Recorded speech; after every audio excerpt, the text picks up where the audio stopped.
Hoy vamos a hablar del triángulo de Karman con Alfonso Alonso, psicólogo clínico. Podríamos decir que el triángulo de Karman se define como un modelo psicológico y social que proviene del análisis transaccional, pero tú cuando estás delante de una persona o una pareja si va a verte y le tienes que contar que está inmerso en un triángulo como este, un triángulo de Karman, ¿cómo se lo explicas? Pues básicamente lo que hago es dibujárselo. Entonces lo que hago es poner la V de víctima, la S de salvador y la P de perseguidor. Entonces más o menos lo que le voy haciendo es explicar los ejemplos.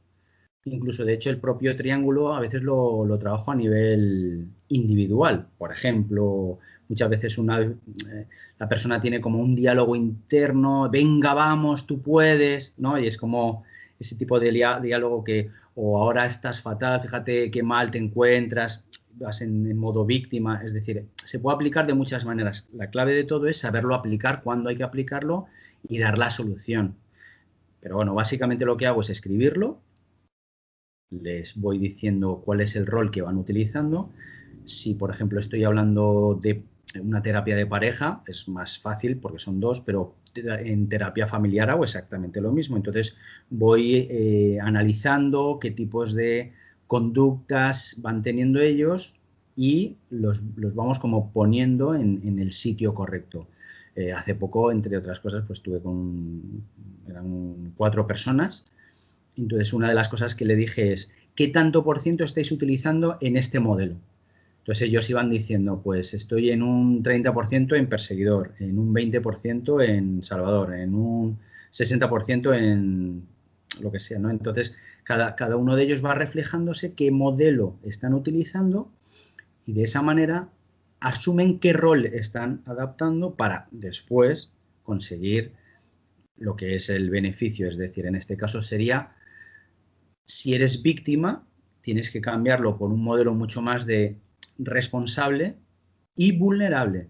Porque normalmente cuando uno va de víctima, se siente la marioneta, por decir de alguna forma. Es decir, la víctima es la que no puede hacer nada. El mundo está contra mí, no puedo hacer nada, entonces me siento mal, pero no puedo hacer nada porque soy víctima.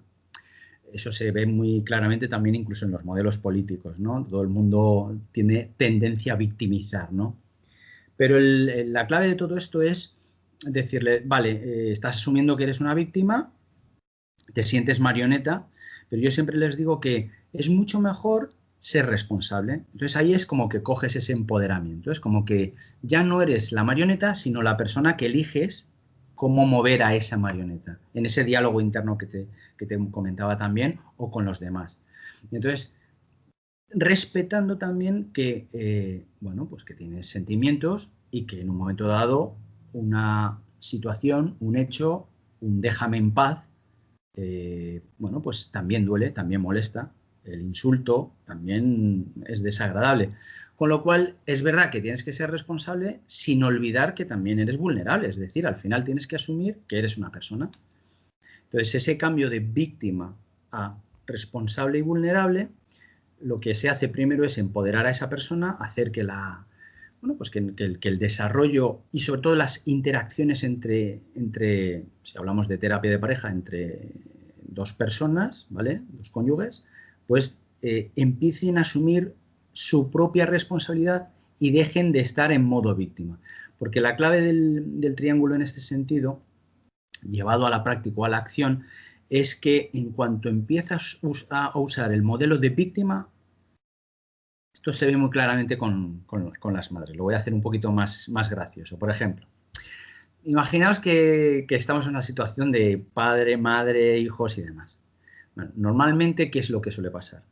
El niño, la niña, suele no recoger la habitación. Y bueno, pues coge la madre y empieza a perseguirles. Tienes que recoger la habitación porque no. Claro, el niño se siente víctima. ¡Jo, mamá, no tengo tiempo porque está... No, claro, dice, yo no puedo, o sea, es que no es que no quiera, es que no puedo, soy víctima. Y entonces de repente la madre adopta el rol y dice, déjalo, ya lo hago yo. O el padre, ya lo hago yo. Entonces es ese momento en el que todo el peso, como un atlante, ¿no? Con el atlas, ¿no? El peso del mundo, ¡bum!, me carga. Entonces, ¿qué ocurre con eso? Pues que directamente entras en ese rol de soy salvador, o salvadora en este caso, sigo persiguiendo, pero en el fondo como madre me siento mal, porque no me están diciendo nada, no me hacen caso y me convierto en víctima al mismo tiempo. No sé si el ejemplo es bastante ilustrativo. Sí, sí, Entonces, entonces se me ocurre que entonces, disculpa, no, al contrario. es bastante frecuente entonces que una sola persona esté constantemente rotando los 3 roles Claro. sin descanso, mientras los demás, digamos, que son un poco espectadores de lo que está sucediendo. Es que invita, el triángulo de Karman lo que hace es invitar a entrar en esos roles. Por eso digo, cuando eres víctima y te victimizas, también eres perseguidor y también eres salvador al mismo tiempo. Entonces, ¿qué ocurre? Cuando eres todo eso, lo que potencias en el otro, ¿qué es? Si nunca me ayudas, ¿qué voy a hacer? Pues voy a ir a por ti. Te voy a perseguir. Y el perseguido que dice, jo mamá, es que siempre me estás amenazando. Siempre me estás persiguiendo. Jo mamá, es que te crees que tú eres la lista, tú lo sabes hacer todo. La salvadora, la superwoman. Entonces, generar ese tipo de conducta provoca el retroalimentar ese triángulo continuamente. Por eso digo, la solución es, bien, vamos a dejar de ejecutar ese tipo de conductas y de vivirlas, sentirlas, porque pensamiento, emoción y conducta no hay que olvidar que están siempre, van de la mano, ¿no? Siempre están en continuo apoyo. A veces se llevan un poquito mal, pero lo normal es que se retroalimente también pensamiento, emoción y conducta, que es otro triángulo, ¿no? Pero de alguna manera, para salir de esta situación perseguidor, víctima y salvador, lo que hay que hacer básicamente es decir, vale, te has considerado una víctima, vale, coges a la madre y dices, venga, eres víctima, ¿qué tienes que hacer? ¿Seguir siendo víctima? Dice, no, yo no me quiero sentir así porque esto es sufrir. Entonces, ¿qué quieres hacer? ¿Qué quieres hacer con tus hijos o a ese padre? ¿Qué quieres hacer para no focalizarlo en un género, ¿no? Bien, bueno, pues vale, no pasa nada. Bien, ¿le vas a recoger las cosas? No, bien. ¿Le vas a abandonar y decir, bueno, pues ya no te ayudo y me olvido de ti? Tampoco es eso. Entonces, hay que dejar que el hijo sea responsable, pero hay que dar esa oportunidad, porque si se lo recoges todo, no le das la oportunidad que recoja las cosas, o si le pones las lavadoras, no le vas a dar la oportunidad de que el niño aprenda o la niña aprenda a recoger las cosas y poner la lavadora. Entonces, en el fondo ese tipo de cosas, que a veces culturalmente, sobre todo en la época de nuestros padres, ¿no? Por decirlo de alguna manera, era el ama de casa. De hecho, en la época de Franco, pues incluso se la prohibía ir al trabajo, porque una vez casada ya tenía que ser sus labores, ¿no? Ama de casa. ¿Y tú cuándo tienes a tus pacientes que tienen este problema? Porque claro, ya acuden a ti porque realmente no saben por qué les va mal. Claro, es una señal de alarma, que eso hablaremos después, tiene que ser, esto va mal y no sé cómo hacer que vaya bien. ¿Se reconocen cuando tú les dices, no? Es que fíjate que igual estás haciendo el papel de víctima, que ese debe ser duro de reconocer, que igual estás haciendo el papel de perseguidor. ¿Se reconocen? ¿Reaccionan bien? Hay de todo. Es decir, a ver, el que viene de verdad con ganas de cambiar, por ejemplo, el que viene ya con un dolor, un sufrimiento y con ganas de decir, es que mi familia se está destrozando.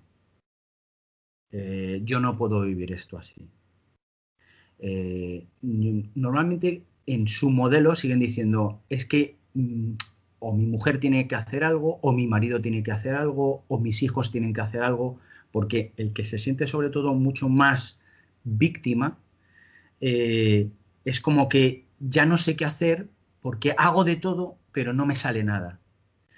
Cuando hay interés y hay voluntad, es decir, hay ganas de verdad de hacer las cosas, sí que es verdad que se atiende de otra manera. Cuando realmente vienen a consulta y no quieren que el otro cambie, no quiero cambiar yo. O sea, a lo mejor vienen a consulta con la excusa de decir, ¿ves cómo tenemos que venir a hacer terapia de pareja? Como buscando, puede buscar el apoyo, una de las partes, como para hacer frente hacia la otra. Es decir, psicólogo, psicóloga, únete a mí para que cambie. Para ti, para que les dé la razón. ahí, efectivamente, ahí no hay voluntad de cambio. Lo que hay es exigencia de cambio hacia el otro. Entonces, ahí claramente no se puede avanzar, porque se sigue manteniendo la postura de victimismo. Soy yo la persona atacada, no puedo salir de ese rol, no quiero salir de ese rol, y además busco el apoyo para sentirme víctima y darme la razón. ¿A que es verdad que la culpa es del otro? Ves un poco como en este sentido, pues la voluntad de cambio no existe. Cuando uno no quiere hacer que el cambio surja, no es lo más común, no es lo más común, sinceramente, pero hay casos que sí que hay un nivel de exigencia muy alto, hay un nivel, o sea, ¿dónde se produce más este estereotipo, por decir, da igual hombre o mujer, no es cuestión de género, ¿vale? Sobre todo en aquellas personas donde han aprendido que tiene que ser con ese nivel de exigencia y con esa falta de frustración, tolerancia a la frustración, es tan mínimo que no hay flexibilidad, no hay margen de error. Es así porque lo digo yo. Y vengo al psicólogo para que te diga lo mismo que te digo yo. Claro, yo lo que también me he planteado que cuando tú en tu casa has visto ese mismo triángulo continuamente representado, llega un momento en que normalizas que esa relación, que tener esa relación con los demás, lo normalizas, vamos, es así, con lo cual es mucho más complicado acudir a pedir ayuda, aceptar que puede ser diferente todo. En una situación así se puede salvar la relación que tenga esa persona con la familia, o simplemente es huyan todos porque él no va a poder hacer nada. A ver, cuando de verdad... es decir, vamos a ver, tú le explicas el triángulo, para hacerlo en un modelo mucho más práctico, tú le explicas el triángulo, ya ha quedado claro qué es cada rol. Si tú de repente empiezas a ver que la otra persona empieza a hacer un pequeño movimiento, ten en cuenta que todo esto tiene que ver con la identidad, con el aprendizaje, con cómo se define esa persona a sí misma, ¿vale?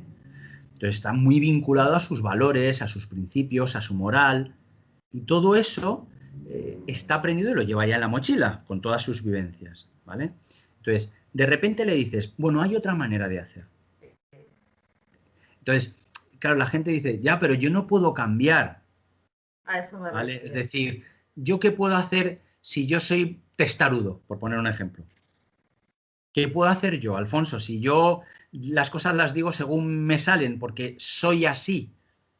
Entonces ahí es donde empezamos a trabajar pues, las etiquetas, cómo se vivencian, etc. Y esa etiqueta de victimismo, salvador y perseguidor se hace exactamente lo mismo. Tú le pones la etiqueta delante y dices, bien, ¿qué es mejor, ser víctima o ser responsable y vulnerable? Es decir, ¿qué es mejor poner todo el foco de atención en lo externo, porque cuando uno es víctima no depende de mí, sino de los demás, o ponemos el foco en ti, es decir, ¿has venido tú a hacer terapia o es la pareja tuya la que solamente ha venido a hacer terapia?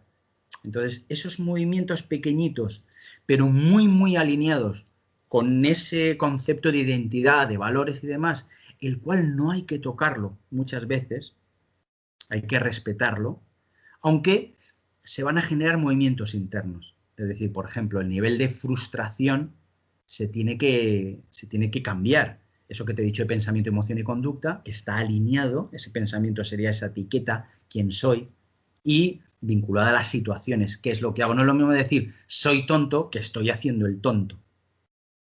No tiene nada que ver. Pero cuando uno se cree soy tonto, actúa como un tonto, porque es lo que es. Cuando soy víctima, no actúo como víctima solamente por el hecho puntual, situacional, contextual de algo dado en un momento dado, sino me siento víctima y soy víctima. Me etiqueto de esa manera, no puedo cambiar mi forma de hacer. Entonces vas cambiando esas como si fueran, en vez de etiquetas, POSIT, ¿no? Vamos como cambiando los POSIT y a medida que los vas cambiando, la sensación se va moviendo algo dentro. Y entonces la relación con el otro, porque contigo mismo empieza a cambiar, Y gracias a esa relación contigo mismo empiezas a cambiar hacia el otro. En realidad siempre es el mismo truco, por decirlo algo. Si habláramos de magia, esa es la magia, ¿no? Es como la brasa la tenemos y simplemente hay que echarle un aliento de amor, ¿no? Y sale, porque el fuego está en modo brasa, pero no en modo fuego. Sin embargo, existe la posibilidad de dar ese calorcito, de darle esa humanidad a esa relación. Entonces podríamos... Sí, perdón, no, termina. No. Lo que quería, termino ya. Lo que quiero decir es que lo que decía Aristóteles, ¿no? Acto y potencia, ¿no? Pues esa semillita está, simplemente hay que regarlo un poquito y siempre se tiene que regar con amor. No, lo que quería preguntarte, si yo digo que salir de este triángulo es posible pero es lento, ¿estaría diciendo algo verdadero? Mira, puede ser y puede no ser. Me explico. Si yo estoy 5 horas todos los días durante 7 años diciéndote que toques la guitarra, la tienes al lado, ¿eh? Yo te digo cómo son las notas, yo te explico lecciones magistrales, pero tú no coges la guitarra. ¿Aprendes a tocar la guitarra? Es imposible. Si yo te digo, mira, hay que hacer estas cosas y tú empiezas a hacerlas, entonces la evolución va más rápida. Al final es una opción, la de uno mismo, y el libre albedrío existe en el sentido de que si yo decido ir más rápido, voy a ir más rápido. Si yo decido ir más lento, voy a ir más lento. Pero es una decisión. Entonces, cuanto más practicas algo, más rápido vas. Es la respuesta. Supongo, es posible que ahora, con todo esto que estamos viviendo, el tema de la pandemia, claro, estamos más tiempo todos juntos, estamos más tiempo en casa encerrados, es posible que nos hayamos dado cuenta de lo que antes quizás ya sabíamos, pero que no nos habíamos parado a analizar. Ahora va más gente, acude a ti más gente diciendo, mira, no entiendo por qué me desgasto tanto en esta relación, en el trabajo, en mi vida, por qué estoy tan cansado. Algo que tú dices, ¿no? Que también es una señal de alarma el desgaste cuando nos relacionamos con los demás. ¿Ha sucedido así? Sí, a ver, la sensación de hartazgo es muy grande. Súmale incertidumbre. Las personas nos movemos por ilusiones, por motivaciones, ¿no? Por retos, ¿no? Es decir, por conseguir cosas, ¿no? Uno cuando quiere hacer algo se tiene que poner un reto, se tiene que ilusionar. Es decir, la motivación viene de dentro y sale hacia afuera. Siempre es así, porque si es solamente exterior, me dura muy poquito la motivación. Entonces, si tú analizas, como bien estás diciendo, Susana, que la situación es de hartazgo, la incertidumbre es muy alta. ¿Qué va a pasar con mi trabajo? ¿Qué va a pasar con mi familia? ¿Qué va a pasar? Claro, es un caldo de cultivo perfecto para entrar en victimismo, para entrar en perseguidor, sobre todo. Y la conducta salvadora vendría a colación de todo esto luego. Entonces, no os preocupéis que ya me encargo yo de que todo vaya bien. Pero es muy fácil que se produzca ese tipo de sensación de indefensión aprendida. Haga lo que haga, no sirve para nada. Esto lo explicaba muy bien Seligman. Entonces, es un componente muy complejo, muy psicológico, porque al final no sabes muy bien contra qué estás luchando y, al final todos descubrimos que la lucha es con uno mismo. Pero cuando estás acompañado no sabes si es el otro el que me está haciendo la faena o soy yo el que está provocando que esa relación se esté contaminando de esta manera. En realidad son muchos factores y, como te digo, lógicamente la situación esta de COVID, encerrarse y demás, incertidumbre, hartazgo, pues son elementos muy, muy duros, pesan mucho a nivel psicológico. Pero también es un momento de nuestra vida en la que tenemos más tiempo para mirarnos. Sí, pero mira, mi madre decía una cosa que yo la amo con locura y siempre me dice, mira, a todos los tontos le da por lo mismo. ¿Qué quiere decir eso? ¿Qué quiere decir? Cuando tienes mucho ocio, cuando tienes mucho tiempo libre, te da por pensar. Claro. Claro. cuando uno piensa mucho y el diálogo interno se convierte en una pesadilla, porque ya no te dices cosas, sino que te maltratas psicológicamente, entonces entramos en ese tipo de situación de te da por hacer cosas raras, por pensar cosas raras, por sentir además mal desde el punto de vista de destructivo hacia uno. Las emociones no son ni buenas ni malas. De hecho, bien cogidas, por decirlo de alguna manera, te llevan y te pueden acercar al objetivo que te marcas. Por poner un ejemplo, si estoy triste y mi hermana vive en tal sitio, la propia tristeza me ayuda a conseguir mi objetivo, que es ver a mi hermana. Si tengo miedo a nadar, el propio miedo puede ser la motivación, si la encamino hacia ese objetivo, bien a aprender incluso a ser un nadador excelente y disfrutar de la natación. Es decir, las emociones no son ni buenas ni malas. Son, pues bueno, más agradables o más desagradables. Pero esas señales, que son las emociones como alarmas, que te van diciendo, si viene un perro y no le haces caso a la señal miedo, como lo pienses mucho, te muerde, ¿no? Por decir, esto me lo dice un amigo mío, Carlos, que siempre me está... Y es verdad, digo, es que es verdad, no hay que pensar cuando la alarma ya te está insistiendo, ¿no? El despertador suena, levántate. Si no llegarás tarde al trabajo. No te líes. Es la alarma. Entonces, el problema es cuando o no hacemos nada de caso a la alarma, entonces posponemos, lo que se llama procrastinar, o cuando queremos anticipar. Si tengo miedo al miedo, si tengo miedo de que la alarma no suene, entonces me despierto a las 6, me desvelo a las 6 en vez de a las 7. Con lo cual, tampoco anticipar es lo correcto. Las alarmas hay que entenderlas y vivirlas, las emociones hay que entenderlas y vivirlas como tales.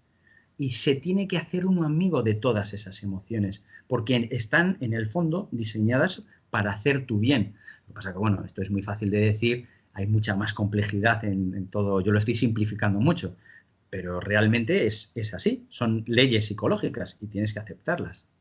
Si vas en contra de las leyes de la psicología, no funciona. Por último, Alfonso, ¿en qué momento aconsejas tú que ya tanto sea de manera individual o de pareja o familiar, uno acuda a la ayuda de un terapeuta porque se está convirtiendo en un infierno tu relación con los demás? ¿Cuáles son las señales? Hemos hecho unas pinceladas ahora, pero ¿cuáles serían las señales de alarma que tú dirías que debemos prestar atención para decir, tenemos que tener a un terapeuta que nos ayude a gestionar esto que está pasando? Pues mira, el nivel de tolerancia de cada persona no tiene nada que ver. Hay gente que aguanta muchos retos, una maratón que la puede hacer en muy poco tiempo, y hay gente que necesita pues 2 horas más o 5 o las que sean. Es un tema muy personal, pero lo que está claro es que cuando uno empieza a notar que hay sufrimiento, que hay esa indefensión, estás indefenso en algo y dices, es que no sé qué hacer porque lo he hecho todo, ya no sé qué hacer. Lo suyo no es llegar a ese momento de desesperación tan grande, pero bueno, también si uno quiere tener esa oportunidad de decir, a ver si soy capaz, pero veo que no puedo, en el momento en que ya la alarma sea demasiado ruidosa, por ponerle algo, yo creo que es el momento de decir, si ya no soy capaz de hacerlo yo por mí mismo, pues voy a intentar que alguien me ayude, ¿no? Porque tú puedes aguantar el dolor, pero llega un momento en que dices, bueno, si el dolor sigue, pues voy a ir al médico a ver qué me pasa, ¿no? Pues esto es algo muy parecido. O sea, pues aguantar, si tienes un ligero dolor de cabeza, haces algo, te tomas una aspirina, un ibuprofeno o un paracetamol, pero si sigue perturbándote esa molestia, ese dolor de cabeza, pues lo suyo es acudir a un especialista, el que sea, que te hagan las pruebas necesarias, ya está. No hay que darle muchas más vueltas, porque como le des más vueltas, te da por pensar más de lo normal. Te muerde el perro.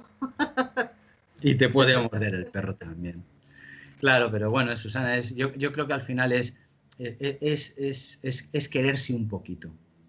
En cuanto uno se quiere un poquito y nota que no está en el momento, en la situación correcta, es cuando de verdad empiezas a a tener la necesidad de decir, bueno, pues yo lo que creo es que tengo que ponerme en manos de alguien. Es mucho más natural, simple, que volverse como muy, muy loco en estas cosas, ¿no? Decir, bueno, pues que ya no sé ni qué hacer, me voy a desesperar. Pues no llegues tan lejos, no merece la pena. Si al final nos vamos a morir todos, o sea, vamos a disfrutar del camino. Bueno, pues esto ha sido todo. Muchísimas gracias, Gracias a ti. Alfonso, y hasta la próxima. Muchas gracias. Hasta luego.